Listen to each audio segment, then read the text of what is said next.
Eritrea. Pastor Tesfi Siem, founder of the Meseret Christ Church in Eritrea, has passed away in Asmara and has not been buried for 11 days due to his faith. The family has been unable to find a proper place for his body and have reached out to higher security officials, but no solution has been found. Pastor Tesfi had been in prison in Eritrea for over 10 years, and followers and leaders of banned evangelical churches have been in prison for nearly 20 years.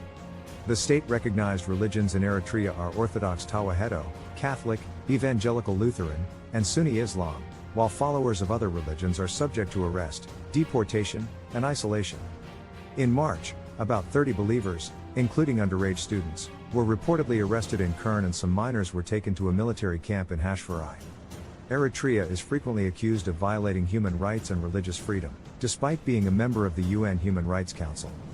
Leaders of Horn Africa to Sudan. Leaders of Kenya, South Sudan, and Djibouti are expected to arrive in Khartoum to hold talks with the two rival war generals amidst ongoing fighting in the country. Despite a 24-hour ceasefire agreement between the two generals, residents report ongoing gunfire in residential areas, including near the military command post and Khartoum airport. Egypt and South Sudan have previously attempted to negotiate with the warring forces, but no progress has been made. The African Union hopes that talks with the two generals following the arrival of the three leaders could lead to a ceasefire. The West, Arab countries, and the African Union have repeatedly called for dialogue to resolve the conflict. At least 200 civilians have been killed and thousands injured in the fifth day of conflict, with Khartoum residents facing water and electricity shortages and food insecurity. Conflict Sudan. Fighting between Sudanese security forces continues for the fourth day, with over 200 reported dead. A heavy explosion was heard near the headquarters of the Sudanese National Army in Khartoum. Leaders of both forces agreed to a 24-hour ceasefire, but some parts of the army deny reaching an agreement. The Emergency Support Force agreed to the ceasefire to allow safe travel for foreigners and aid delivery.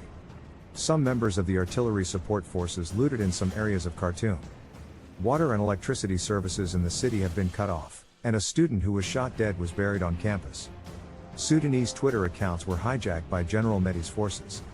Egyptian troops in Sudan were going for training and would not take sides, according to President Abdel Fattah al-Sisi. US and EU diplomats were attacked in Khartoum, with no serious injuries reported. The US has no plans to evacuate personnel from Sudan at this time, but all Americans are urged to take the situation seriously.